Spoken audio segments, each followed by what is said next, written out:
There is a place that is spoken about only in whispers, a dark area that spawns the beginnings of urban legends, a place where anything can happen and usually does. During the light of day, it hides just outside of view, but when the sun goes down, spirits, creatures of the night, roam free, and things do go bump in the night. It is in every state and every country, and there is no escaping it, no matter how safe you feel behind your locked doors and latched windows. So we invite you to turn down the lights and turn up your radio while we join Dave Schrader and Tim Dennis, your hosts, on a journey into the darkness on the edge of town. Hey, thank you very much for sticking with us for hour 2. It was great having Diana on the show again. Boy, time just seems to fly quicker and quicker on the show, Tim. I think it's time to bring it to a 3-hour show. It's The Quickening, Dave. The Quickening? Yep, The Quickening. By Art Bell? No, actually, it's on the back of a Bisquick box. It tells you how to get pancake batter done quicker and faster so you can get the family fed and get out of the house. Well, we're going to have our next guest up in a few minutes, Deborah Collard, who has got a new book out called Haunted Southern Nights, and she is the founder of NAPS, which is Northern Alabama Paranormal Society. She's also one of the co-hosts of NAPS Radio, and we're going to talk to her.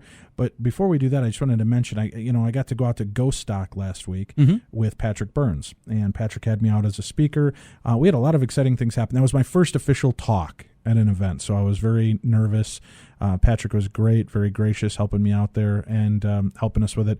They did something really neat. They actually streamed the whole event right from Ghost Stock, so people could go to ghosthounds.com and watch it and see what was going on. We are going to try that. Patrick's going to set it up. Not only could you watch it, but there was a live chat with it, because I actually watched it, and I heckled you online. It was great. Excellent. It was the most fun I've had in years. You jerk. Well, we've got we're going to be doing the Stanley event in November. We're going to try it as just a little trial. We're going to do not all of the talks, but we'll do like the opening night talk with all of the speakers. We'll do a couple of the panels.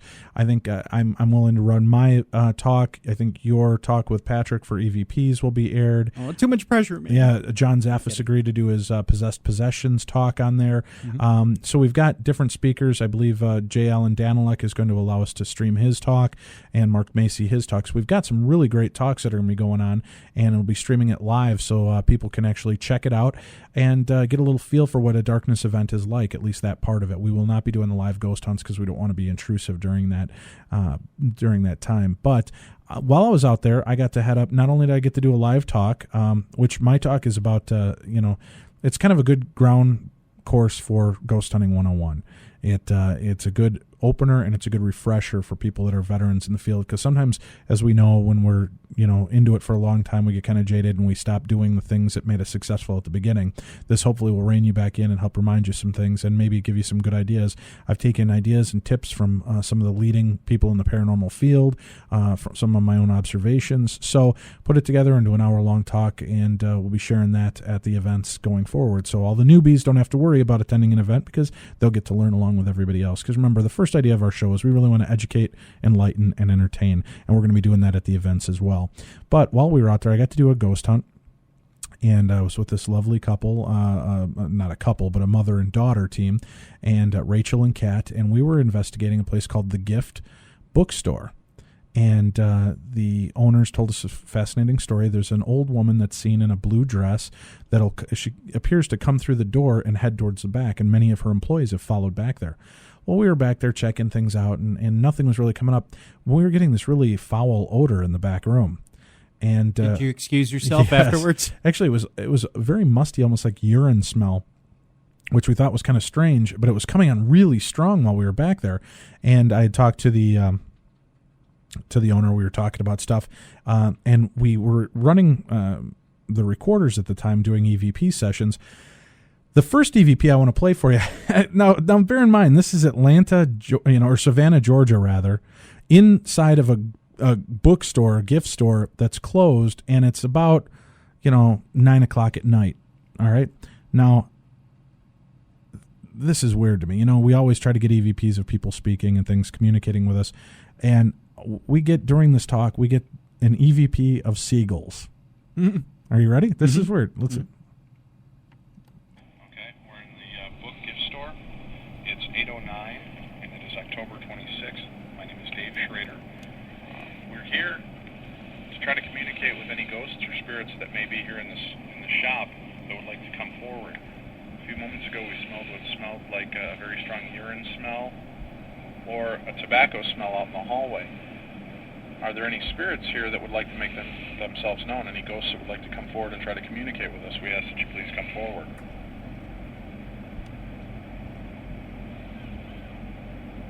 Did you hear that? We're not here to be disrespectful. Really, yeah. It's just so bizarre, but there's just all of a sudden there's just this chirping like seagulls going on. Let's see if we can bring it back there real quick. We're not here to be disrespectful. Wait. We're not here to like to come forward and try to communicate with us. We ask that you please come forward.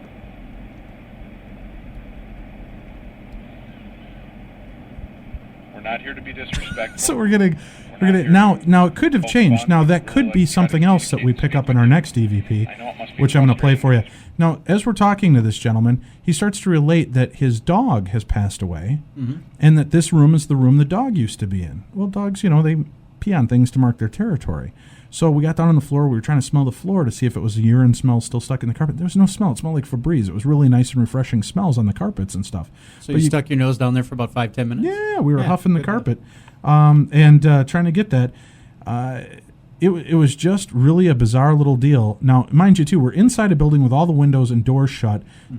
It's nighttime. There's no seagulls zipping around Savannah, Georgia at this time of night, at least not to our recollection. And it sounds like they're in the store or in part of the store with us. But as we were doing this part of it, this part of the investigation, we start talking to the owner about the smell, and we realize that there's also kind of a pee smell coming from one of the chairs. And Kat, who was the mom, started to give him some advice on how to get rid of the smell. And she was kind of asking about how long the chair had been there. Now, mind you, I think there were 3 of us standing in the room at this time. Myself, Kat, and the owner, as we're talking about this. Oh, the other interesting thing is Rachel, the daughter, had a K2 meter. She was holding it about waist level talking, and every time he would mention his dog's name, the K2 meter would go crazy. So we were getting really strange, interaction with this. And I was watching to make sure she wasn't flexing her thumb or moving it, and she wasn't. But every time he would call for that dog, it would just start spiking.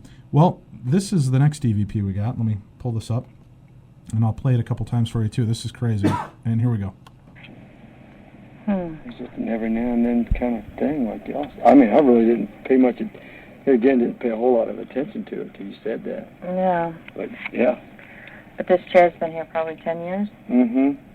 No, probably not because. Did you hear that? Yeah. Now that's just weird. I mean, there was no dog in the store with us. There was no dog anywhere around there, and it sounds like it's right there. It's just an every now and then in between us talking. Like I mean, I really didn't pay much. Didn't pay a whole lot of attention to it till you said that. Yeah. But yeah. But this chair's been here probably 10 years. No, probably not because she put it there after she put the arm on here. Yeah. So, I go to Georgia, home of all of the most fascinating, spiritual activity, and claim to be one of the most haunted cities in America. And what do I get? I get Lassie howling at us there. So, it was really interesting that it was a ghost of this of a dog that was in the shop still with him. So it was really nice that the owner got to hear his dog, and you could tell it was definitely having an effect on him to hear his dog whimper again. And I'll just play it one more time for the people in the chat room. For people that are just checking in, I'll play it one last time here. It's just an every now and then kind of thing like y'all. I mean, I really didn't pay much. Didn't pay a whole lot of attention to it till you said that. Yeah. But yeah. But this chair's been here probably 10 years. No, probably not because she put it there after she. I know Queen Ghost Geek in the chat room is saying it sounds like a stomach growl, which was my first thought because people's stomachs will make noises when we're doing EVP sessions, but that's way too clear. And she was holding the recorder out and plus I'm anal about calling out noises. I've gone over that in the sessions that we do on these events. If somebody so much as scratches their nose, I say scratching, Tim scratched his nose, so that any little ambient sound is picked up. And we were all standing there. She was holding the recorder, kind of interviewing him and talking to him about this. So, I would have made a call had I heard it, and it would have been loud enough because you could hear. I mean, it's almost louder than the voices that are going on in the room. It's pretty close. When you look at the VU meter here in the studio, I was topping out the voices at right at about 0, and the dog howl went to about -2. So they were pretty similar. Pretty much, again, didn't pay a whole lot of attention to it until you said that. Yeah. But, yeah. But this chair's been here probably 10 years? Mm-hmm. No, probably not because... So I think that's a pretty loud noise to come through from a stomach. But it sounds... I can't remember what kind of dog he said that he had. I want to say it was like a golden retriever or something. But it sounded like remember. Scooby-Doo. Yeah. But that was kind of an interesting little deal for me. So I wanted to share those with you. I also wanted to thank Patrick Burns for having me out at Ghost Stock and letting me do a talk and share the time and see some of the most beautiful part of the country that I'd ever had a chance to see. It was really beautiful to be out there. Now we're going to go to our next guest here. I want to get back into talking with our guests for the evening. And our next guest is Deborah Collard. And Deborah she's been aggressively seeking answers like we do to the paranormal activity since she was a teenager. As I mentioned, she's the founder of the Northeastern Alabama Paranormal Society. It's based in Guntersville, Alabama. Deb likes to use both scientific methods as well as sensitive methods to attempt to determine the evidentiary proof of spiritual activity. She's got a brand new book out called Haunted Southern Nights. We do have a link for it on our site. You can go to darknessradio.com, click on the show tab. You'll see the cover of her book. If you click it, it'll take you right to the website where you can order this book. And I've had the opportunity to meet and become friends with Deb Collard. And as a matter of fact, she's going to try to help us put together an event. We'll find out about the location she wants us to go to because it sounds funny, but I'm going to get her to tell us a little bit of the history of it tonight as well. It's called Sloss Furnace, and we'll discuss that with Deb, but we're going to also discuss her book and her work in the paranormal. So welcome to the Darkness on the Edge of Town, Deb. Hi there. How you doing, Dave? We're doing Tim. Great. Hey, how you doing? Doing good. Well, we want to thank you very much for being on the show with us. You've been kind enough to have Tim and I on your show in the past. And again, for people that are interested, now tell them when your show is and how they can access it. Okay. Our show, Haunted Southern Nights, it's Naps Live Radio, is on Tuesday nights, 8 o'clock Central Standard Time, Blog Talk Radio. Blog Talk Radio. Yes. And then you can just click on there and you'll see Haunted Southern Nights and you can listen in on the show every Tuesday night, you said? Yes, okay, every Tuesday night at 8. All right. And, it's a fun show, so if you get a chance, and it's hosted by you and by Nathan, correct? Nathan Levan, yes. We have a ball. Good. And we kind of let it rip. Yeah. We do. Hey, now. And, hey, now. I hear Tim in the background, yeah. Now, how long, you said that you've been doing this since you were a teenager. What got you inspired to get involved in the paranormal? Was there a certain point that kind of took off for you that really made you scratch your head and think, boy, I want to just keep learning more about this field?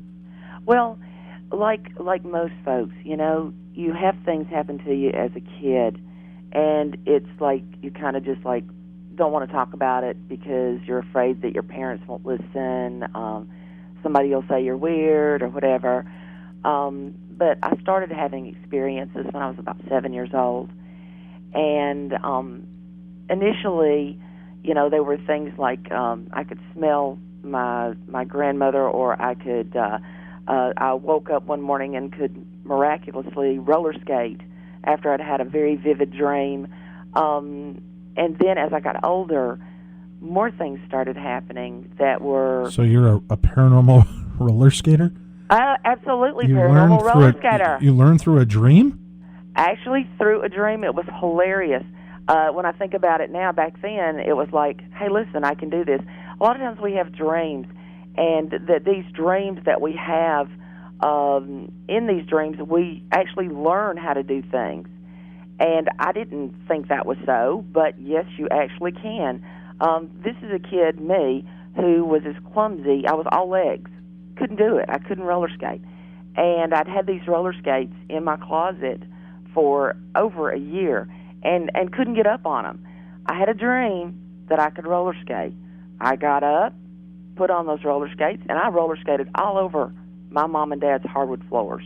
Now, do you think, though, that also sounds to me like a maybe reliving a past life experience? Could you have just reawakened and remembered? Kind of like, they say, it's like riding a bike. Once you've learned it, you can just pick it up and do it again. Do you think there's any chance that maybe your dream just reawoke something that you were able to do in a past life? There's absolutely that possibility. Okay. I've heard of people who can just do a variety of things after they have had a very significant dream about them. But it goes further than that. As I got older and more things started happening, I got more curious. I became, I guess, a science nerd. And I'm an RN. I practice, as an RN. And in medicine, you see things when they die. There's just something that happens there that's very, very special.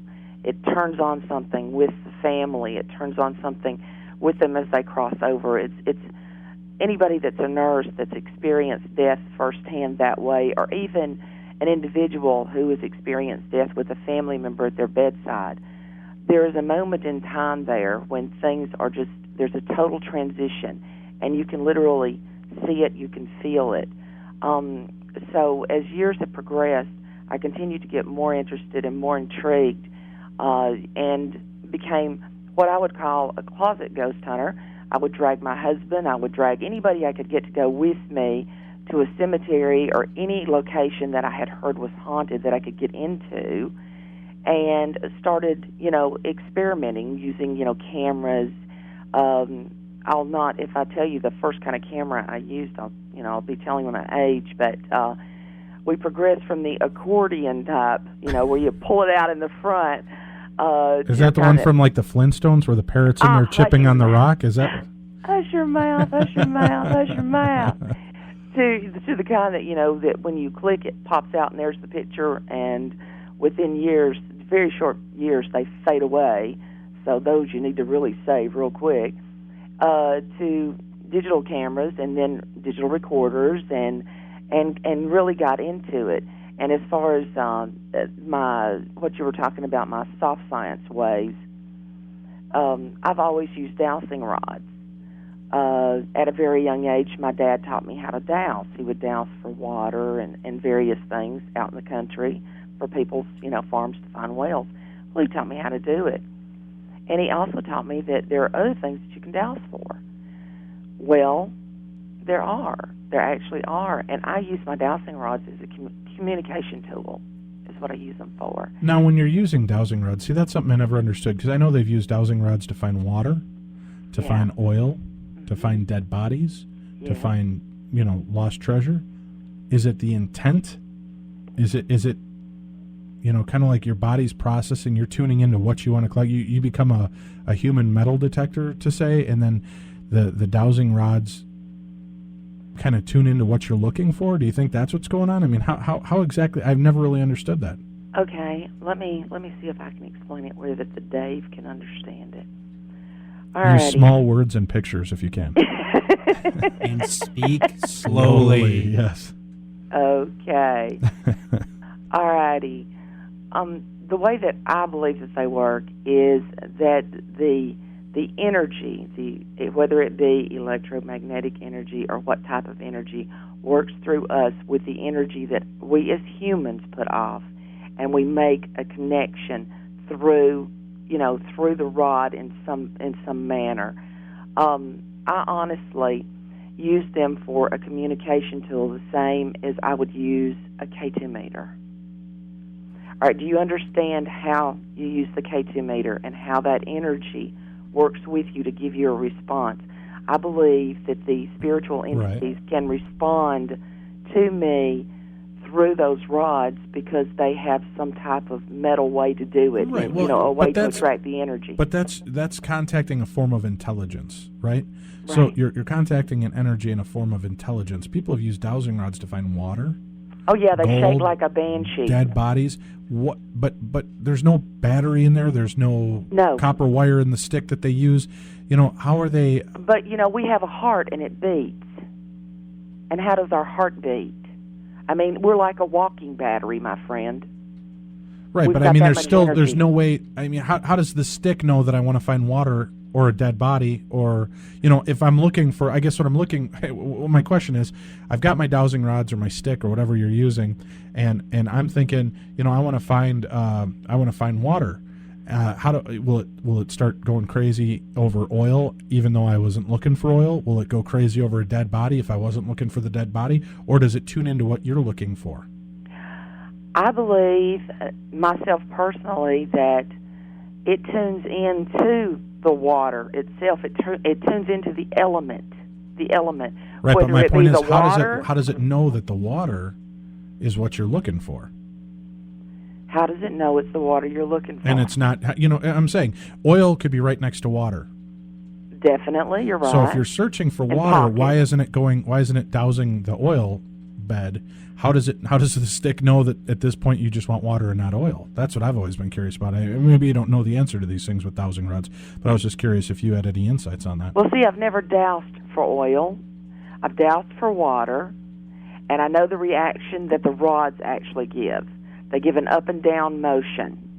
It's slightly different. You can actually douse for water with one rod versus two. With as we communicate with spiritual entities, we use two rods because we communicate by asking questions, and if we request that the rods cross for specific answers, that they straighten, that they be used as directional tools for us to lead us to where their presence can be felt stronger. So, what you're saying and what you're asking could be simply said that I guess we're the beacon. Okay, so it's intent basically then, right? Because you're tuning yourself into whatever the element is or the ghost or whatever. You're tuning yourself into this is what you want to locate. Right, and you're almost channeling your energy into finding that. The same way that someone would channel into you, to seek answers to questions and to give, put thoughts in your mind and things of that nature. Okay. All right. Well, that's fair enough. So, can you buy that one? Why not? Sure. Okay, 58 cents is yours. I'll take it.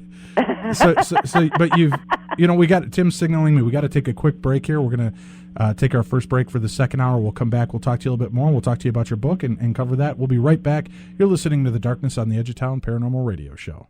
Once you have seen Dave and Tim in the light, you'll understand why we must return to the darkness on the edge of town. Stay tuned. There is more to come. For 58 years, Fate has consistently supplied its loyal readership with a broad array of true reports of the strange and unknown. Fate is a factual magazine containing articles by experts in all walks of life, and by others just like you who have something dynamic, significant, and truthful to say. Keep up with the latest on angels and miracles, psychic phenomena, ghosts, UFOs, archaeological hotspots, alternative science, and much, much more. To receive your free Fate magazine, call now at 1-800-728-2730 or visit our website at www.fatemag.com. That's 1-800-728-2730 or www.fatemag.com. What are you waiting for? Your fate awaits.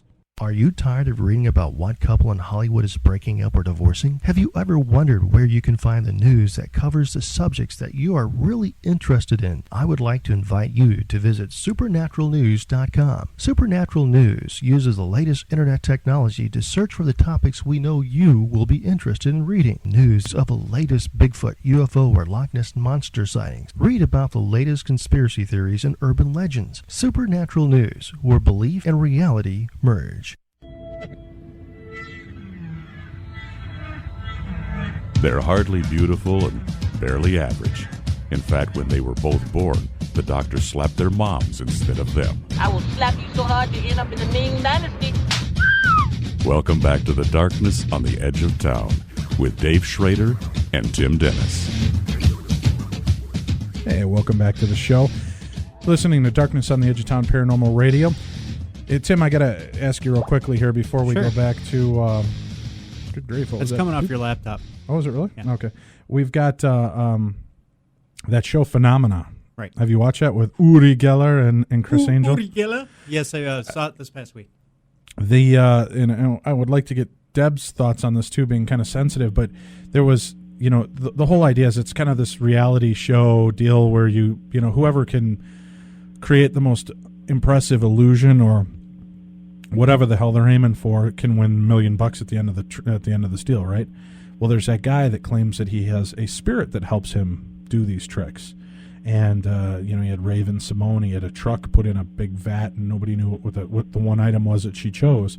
And he starts channeling the spirit, and he writes down rectangular metal 4 wheels. And, it was right. He nailed it. It was a little metal truck that came out of this bin. Out of like 100 items she could have chosen, he picked the one item that she would have chosen. And Chris Angel, in all of his pomposity, pulls out 2 envelopes and starts taunting the guy. He's like, I'll tell you what, I'll give you $1 million of my own personal money if you or Uri can tell me. Ooh, he pulled a Randy. Yeah, if you could tell me what's in these envelopes. And they start going at it. These two almost start going into blows and fighting each other. Did you see that? Yep. That was crazy. Personally, I think it's funny Chris Angel's calling anybody out. I think he's one of the biggest frauds on TV. Yes, I know, people. He may be attractive, but I think he's a fraud. Any magician that cuts away from the magic trick? No, I'll defend him here because I like his show. He think he's attractive, does use there's that. He does use the continuous cam shot on a lot of different shows, and he uses 2 different angles. Yeah. Now they're not the angles that are gonna help you see how he does the trick. Oh, right. No, I know. But there was too many. In the first, maybe they've changed it. Maybe you got enough heat from it. But in that first season, they kept cutting away. I just thought it was interesting. But, Deb, being sensitive yourself to these kind of things, I mean, there's so much skepticism in our field already dealing with the science of this. But, you're incorporating sensitivity in your investigations. Do you find that you get more of the roll of the eye when you tell people that you're using sensitives on an investigation? Actually, maybe 5 years ago. Today, no. Okay. It's become more accepted. I strongly believe that if you have someone that's sensitive on board, they're very, very, very helpful in the investigation because they can pick up on things that someone who is not quite as sensitive, that they can't, and it's helpful because also you can get some validation and confirmation if you use your sensitive and, all right, for example, they say, okay, I'm feeling something right here. I'm feeling a spirit, and, this is what's going on. And you can have someone else come up to you with a K2 meter, and you can start carrying on a conversation. You can have another team member do an EVP, and they can actually pick up a voice. Mm-hmm. When you can do these things in cooperation and come up with a conclusion that gives proper evidence, I think there's some beauty to that myself. Well, and I agree, as long as you're using it in conjunction with science. But I was just curious if people, when you go to do a investigation and they know that you're bringing in sensitives, do they get more hesitant now to let you do an investigation in a private residence if you say that you're going to bring a psychic or a medium with you, or do you just kind of keep that quiet? Okay. Absolutely not. In fact, most people, are excited about the fact because they honestly feel like they're going to have a way to communicate, and also it's going to be a trial. And on many occasions, we've had people test us, but we try to, when we go in on an investigation, we don't go into the fact that, other than we do state that we may use sensitive means. We don't say, like, who that person is, and we don't, go into a lot of detail.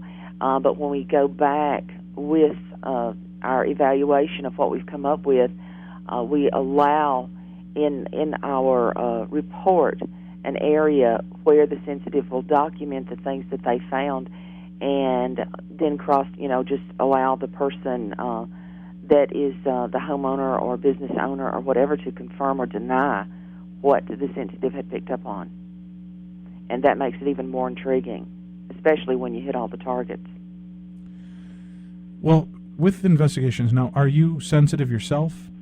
Yes, I am. Okay, and in what sense are you sensitive? Are you clairaudient, Voyant. Okay, so you can see things, correct? Yes. All right. Now, what do you see? Do you see them as they appeared when they were dead or when they were alive? When they were alive. When they were alive. In fact, in my book, Haunted Southern Nights, I go into one of our cases, and this particular case I am at liberty to discuss somewhat. I won't exactly give their names, even though I have permission to. I prefer not to. But I was able to see the woman's mother within the home, down to everything that she was wearing, to the fact that she had on a wide wedding band and a tiny little wedding band on the same finger. I noticed that she had pierced ear holes, but there were no earrings there. I was able to describe what she was wearing to detail, and indeed, she did indeed have that particular outfit. The reason that she did not wear earrings in her pierced ears was because after a certain amount of years, she became allergic to any type of metal in her ears, and she did indeed wear a wide wedding band and a thin wedding band on her ring finger. It was just great confirmation. But I find this in a lot of our cases, and it's important because in this particular instance, this residential homeowner, they felt the presence of their parents, because the home that they were living in was one that had belonged to their parents, and they had lived there for 25, 30 years, and they felt like they were still there. And there was a situation around them that was arising that was going to put them in a position to where they might be forced to sell their home to the city for the city to grow. And so they were very concerned. They were very concerned about what was going on, and there had been increased paranormal activity, increased feeling of the presence of the parents. They could smell them. There were things that were going on. Things were becoming, they were being misplaced. That brought us in there initially. And to be able to do that and to be able to confirm that the presence was still there, just for them was very enlightening. It meant a lot to them. It meant a whole lot to them. And so, I seriously believe that we as sensitives and as paranormal investigators are becoming more acceptable in using both in conjunction. Just hard science is fine. It's wonderful. I mean, you go in there, you get, real evidence, but I find no harm whatsoever in using a sensitive or a psychic or a medium along an investigation. I think it's a great thing to have there. Now, talk to us about your book. What are, you mentioned cases that you've worked on and things like that, correct? Yes. Talk to us about one of your most fascinating cases. What's something that just totally intrigued you the most about the paranormal in the investigations you've been called in on? Oh, goodness. I would say it would have to be a case that we worked over in Jackson County where a murder had taken place. It seems like, my God, it seems like we're radared in on going to areas where people have been murdered. But in this particular case, the citizen came forth, who was actually the mayor of this community, and it was his and his wife's property. And it had been a year since this had happened, but yet they still could not go into the home. It was the property that they used for a rental property. It had belonged to the wife and the wife's family for, greater than 50 years. And we were asked to go in to pretty much see what was going on there, because he had taken a telephone out of the property and taken it home with him. And when he did, the telephone, for some reason, had started, things started happening at their house when he brought the telephone home with him. Well, the first thing I told him to do was, of course, take the telephone back where he got it from. And we set up and we went in. We did a thorough investigation, and at the moment of the reveal, when we were pulling up the things that we had as far as evidence and also sharing the EVPs that we got there, I was sitting beside the lady, and then her husband was behind us with two of our other investigators on either side, so everybody could see the computer screen. And when I brought this picture, I said, we found this and it's kind of odd, and, would you please kind of look at it and see if this person that's showing up here looks familiar. She yanked my laptop literally out of my lap. She just started rocking back and forth, and I thought, oh, my God, what have we done? What have we done? And she said, that's my mother. And I said, oh, yeah, okay. I said, well, who's the dog? And she said, that's Smokey. That was my mom's dog. And she's very emotional. Her husband at this point has tears running down his face. She's saying, I'll go get a picture of her. I'll show her to you. You can see. And she called her daughter. Her daughter came over. The whole family was just, oh, my God. Well, needless to say, it put them back into that house, doing the work on it, cleaning it up, doing the upgrades that needed to be done. But that was very profound that she was able to actually see something that indicated to her that her mom, of course, was still there, and that by all of the actions that had occurred in this house, that her spirit had not been desecrated by this behavior and the things that had gone on, that she was still there. Wow. So it needed to be, tended to and fixed back up, and that was, to me, that was very profound. Now I've had the crap scared out of me, but I have not run. I've had things happen. And you were talking about Sloss Furnace. That's a shame, because don't you think it would sound cute in the Southern accent, Tim, to hear, dude, run? It would be, yeah. It would be very cute. It's too bad you don't do that. Well, I'm going to tell this one on Naps Robert. We were working a case this weekend, and it was at the fire chief's house. And you know how these guys have on all their radios, right? So that when the alarms go off, well, Robert and Patrick French, another one of our investigators, was in one of the bedrooms, and this is where the radio was at.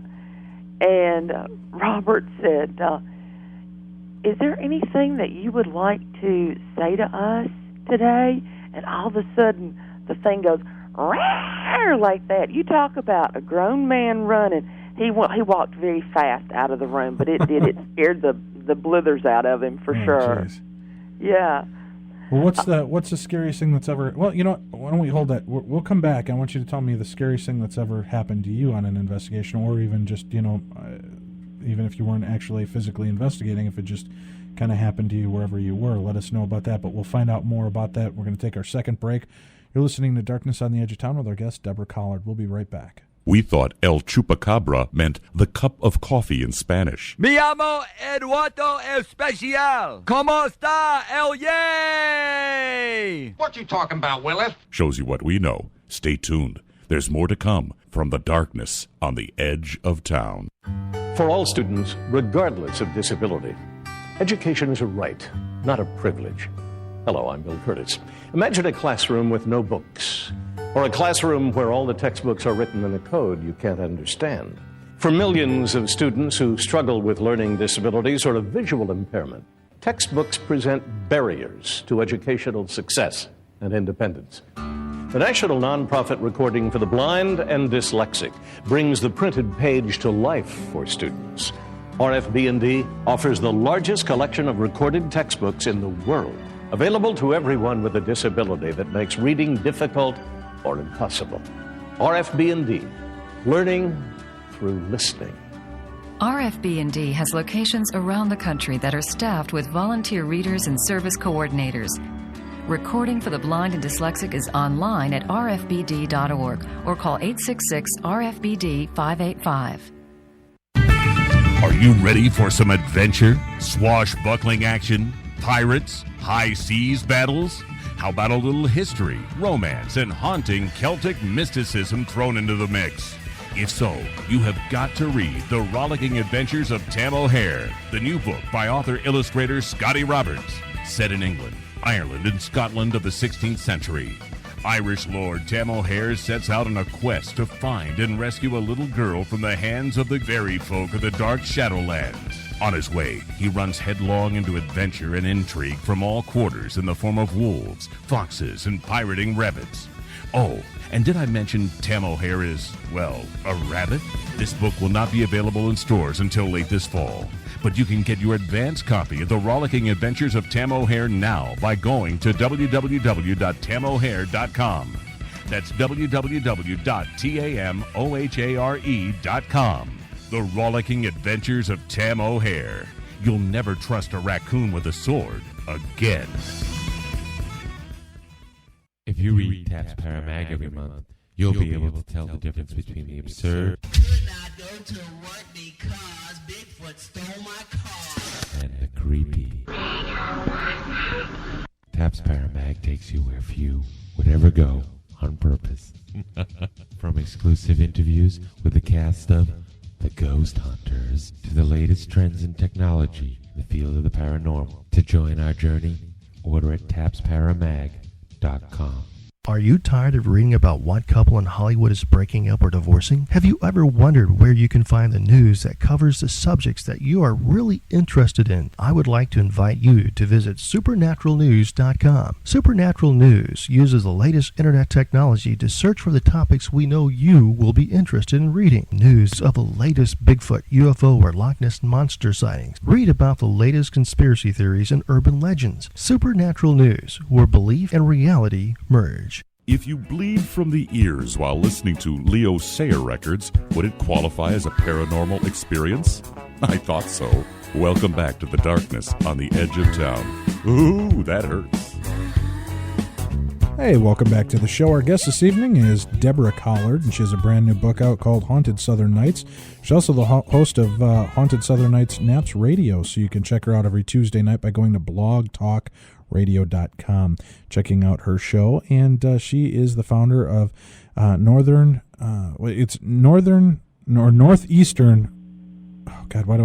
Northeastern Alabama Paranormal Society. Is that right? Stammer all over it, Oh, Jay. good Lord. It's, all these big words at night just stammer my head. But it's Northeastern Alabama Paranormal Society, correct? Yeah, it's been that for a while. Okay, good deal. Sarcasm. All right. So before we went to break, we were talking about the scary stories that have happened to your team. Now, tell me, what's the weirdest or scariest thing that you've ever had happen on an investigation, or, just when you were out and about? Well, I tell you what, one of the creepiest places that I've ever been to is where we were filming one of our pilot episodes for Haunted Southern Nights at Sloss Furnace in Birmingham. We were there for just a day run, just going through some things, and we had some other OmegaCon officials there with us. And a gentleman by the name of Gary Babb had something happen to him that had happened previously to Chip Coffey when he and Patty were filming Airplane there. He's down in the tunnels, and he got blood on him. He got cleaned off. There was absolutely no cut. There was nothing, but yet the man had blood dripping all over his hand. I think that was probably one of the freakiest things. Wow. That I've ever encountered, with someone. And it was so odd because the same thing, as I said, it happened to Chip and it happened to Gary. And Gary really just did not, he was not into the paranormal. I mean, this man is a sci-fi author. I mean, he was just not into it, and it was kind of freaky all the way around. Sloss Furnace, though, is freaky altogether. You're talking, it's truly the industry that formed what Birmingham is today. Right. Well, explain this to us, because Sloss Furnace just sounds like a euphemism for hell. Welcome to Sloss Furnace. But absolutely, what exactly is it, and where is it located? Okay, it's located in Birmingham, Alabama, of course. Okay. It was established in 1882. Even the buildings in New York City, the iron was put together there in Birmingham and shipped out all over. Many immigrants came in to work there, and when they came to work there, they came to work in hell, and they just didn't realize it. They were paid with tokens In other words, not with money, but with tokens, and they had to buy their merchandise from the owner himself in his little general store. So they really didn't have an outside source to, they didn't have the money to go outside and buy the things, go shopping or whatever. They were kind of trapped here. They lived in housing that was on location, and sometimes as many as 20 people would live in one house together. And there was very little time for sleep because they worked them so hard around the clock. And during a stretch of about 15 years, a fellow that we all call Slag, that was his nickname, Slag, was the third shift supervisor. And during this time, many, many, many deaths occurred. Many deaths occurred that were unexplainable. And eventually, old Slag, he accidentally fell down into one of the big vats. He sure did, and ended up nothing but a foot left. But that's just a part of the story. But Sloss Furnace holds many, many secrets. There have been hundreds, literally hundreds, of reports made to the police about unusual activity there. During our investigation, we found things that just didn't make a whole lot of sense. I mean, pipe moves on demand? I don't think so, but yeah, it did there. Radio communication, when you did not use the radio, and people that are in the staging area or the safe zone hear me calling out on the radio, and I've got Patrick Burns, I've got Tom Wood, I've got Barisa Stacy, and Larry. All of us were in the tunnel, and actually the radio, Barisa had the radio attached to the belt. She was using a K2 meter. I was using dowsing rods. At this same time, Patrick's having trouble with something's going off with his cell phone, and it shouldn't be. They hear, and we've got like 15, 20 witnesses that hear me calling for them in this safe zone over the radio. It's coming out.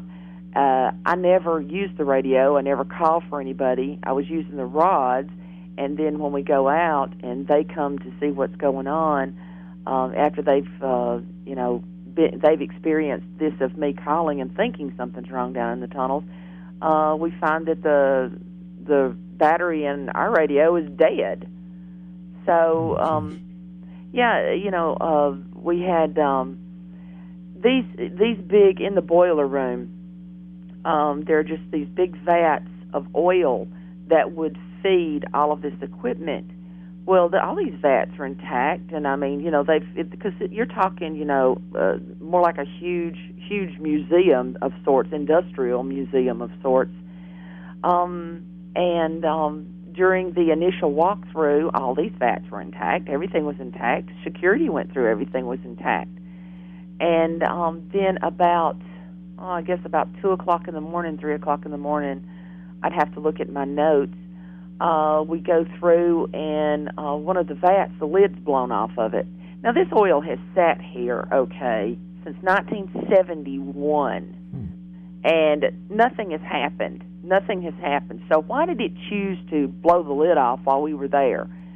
One of our investigators got hit, and actually we were able to see the objects that they got hit with. It had no business being in the location that we were at.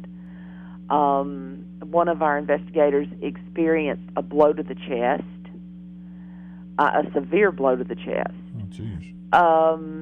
We had some of the most unusual phenomenon. And this is all at Sloss Furnace? This is Sloss Furnace. And this is where you want me to bring my listeners? Yes. So they can get their ass kicked by the spiritual? Well, heck yeah, maybe they can control it. Let me tell you, it's quite the place to go. It has been. Yeah, it sounds like sandals. Beaches and resorts. Hey, if you're looking for the supernatural event of your lifetime, come on out, enjoy it with fine meals, fine dining, and get your ass kicked by a ghost. Sloss Furnace and the Chinese restaurant I go to have the same thing in common. They've both been using the same oil since 1971. Yes, yeah, excellent. So it's kind of neat.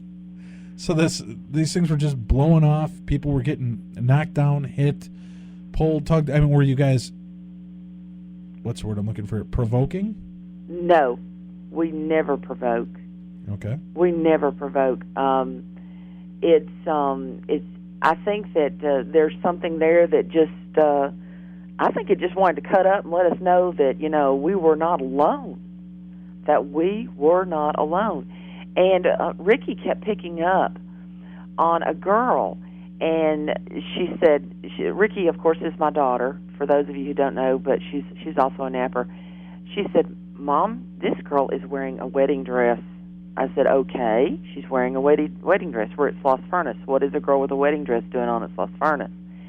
She said, I don't know, but I am so, picking up on her, and she is just feeling really sad, really sad. Well, when we got through about 4:30, 5 o'clock that morning, and we're talking with the security guard, this is something that had never been broached. We were talking about, could he give us any stories of things that have happened, because we've already accumulated enough evidence for a 2 or 3 hour show. I said, does anything with a wedding dress ring a bell with you? And he said, well, they say it was back in the 1920s. A young lady, she climbed up onto one of the big boilers, and she jumped in on her wedding night because her the man that was going to marry her had walked out on her. And she jumped in her wedding dress, and so there you go. And Ricky had come up with a name, and the name matched. Oh, really? Yeah. Wow. So that was kind of eerie. We all kind of freaked out at that point. We really freaked out. Huh. But you definitely do feel like someone is watching, that you're never alone. And the man who's worked security there for over 20 years, he's been there for over 20 years. He does not like to go anywhere on that entire complex by himself, and he makes sure that the lights are all turned off before it gets dark, so he doesn't have to go back. Wow. Okay. So it's a really freaky place, and I know that people who have been there and have investigated have come out with some awesome stories. And things that you just, you can't deny. You've got evidence for. You just can't frickin' deny it. Wow. So we truly enjoyed Sloss Furnace, and yes, we do want to work on an event there, and getting Darkness Radio down to do that. And we're hoping that when we have a MegaCon. I think I'll be sending Tim to that one, and I have this thing that I have to do that doesn't entail me getting beat up by ghosts. I'll be like Marlon Perkins from the old Animal Kingdom. Right here is Sloss Furnace, where the demons are kicking people's ass. I've sent Tim in to see if he can find out what's going on. Well, I think that we can take care of Tim. You just stay your little happy honey up there in Minnesota, in cold-ass Minnesota. Yes. Yeah. Well, so now that's a definitely interesting place to go. Now, tell us a little bit more about your book now, too. We've got about 4 minutes left in the show. What, now your book also covers how to do ghost hunting, right? You're giving some tips and yes, and actually, it is a very easy to read, Ghost Hunting, the Basics Plus. It covers everything from forming your own group, to how to investigate, what equipment to use, how to diagnose your evidence that you actually get, and it goes through all of that. Everything, even to the reports that you need, the documents that you would need to have signed. So it's basic, but it includes some other things, and plus some personal stories. But I tried to keep it as basic as I could, because there are so many books that are so confusing. And this one is it's just, let me see, how did one review put it? It's everything that you need to know about ghost hunting with a little touch of Southern eloquence. Aww. So how about that? And again, the name of the book is Haunted Southern Nights, Ghost Hunting, Volume 1. It's the basics. And people can get it if they go to darknessradio.com, click on the show tab. You'll see the cover of the book. Just click it. It'll take you directly to the site to order it. Or can they order it from your website as well? Oh, absolutely, yes. Okay. And also, I think it will be available, I think it's next week is the last report I got on Amazon, Barnes & Noble, BookSense, and Books A Million. Okay. And the name of the book, again, is Haunted Southern Nights by Deborah Collard, Collard. And people can look that up. And if people want to get in touch with you, Deb, if they're out in Alabama and they're having problems with paranormal activity, how can they reach you? Okay, you can simply go to my website, www.neal, it's Neal, para, P-A-R-A, society, SOCIETY.com. And there's a link there just to shoot me an email.